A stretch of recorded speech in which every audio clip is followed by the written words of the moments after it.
Hiya hopefuls, Happy New Year! It's amazing how anticlimactic the changing of the year was this year. I always build it up in my head and it's never as bad as I think it's gonna be, but this year especially. Although I've just realized I wrote my notes wrong because I like to date them and I made the mistake of writing 2020. But aside from that, it really hasn't felt like such a big deal. And that's because it's not. Because Sam, like you said, COVID hasn't gone and the world is not suddenly miraculously back to normal, and we're probably still a good few months away from that. So it's not like the new year suddenly has changed everything. Anyway, I liked what you said about January and February feeling like a continuation from 2019 because that's exactly what it was, and then in mid-March is when 2020 started. I also really liked what you said about setting your goals around your birthday. I've never thought about doing this, but I do really like it. I haven't always set resolutions. There's been some years where I have and some where I haven't, and they're usually like because of YouTube that I'm inspired to make resolutions. And I do think they're good, and I'm not just doing it for YouTube, but I think I'd be much less inclined to be making goals if it wasn't for YouTube. But maybe this year I'll do birthday goals rather than New Year's goals. You also mentioned how your sense of time is just completely warped, which obviously same. And you mentioned something that I really related to, which is that at 2 o'clock you'll say, right, can't do anything else because of supper. And the reason why this really makes me laugh is especially because the first week I had off, I had to do something every day at 3:30, and I therefore just said like 3 o'clock is the end of the day, because also it gets dark so early here, so by the time it was 3:30 it was dark, so I'd be like, right,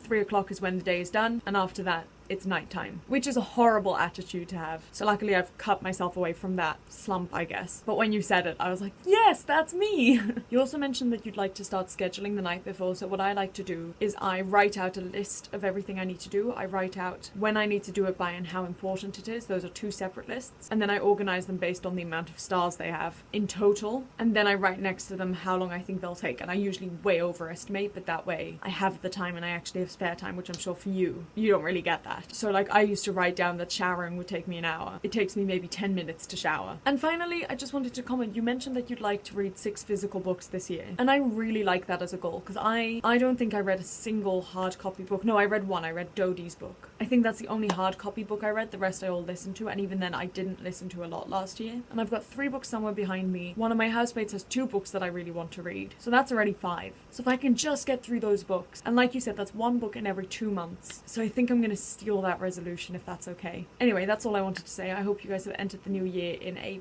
positive, happy spirit, and let's make 2021 the best one yet. Okay, bye!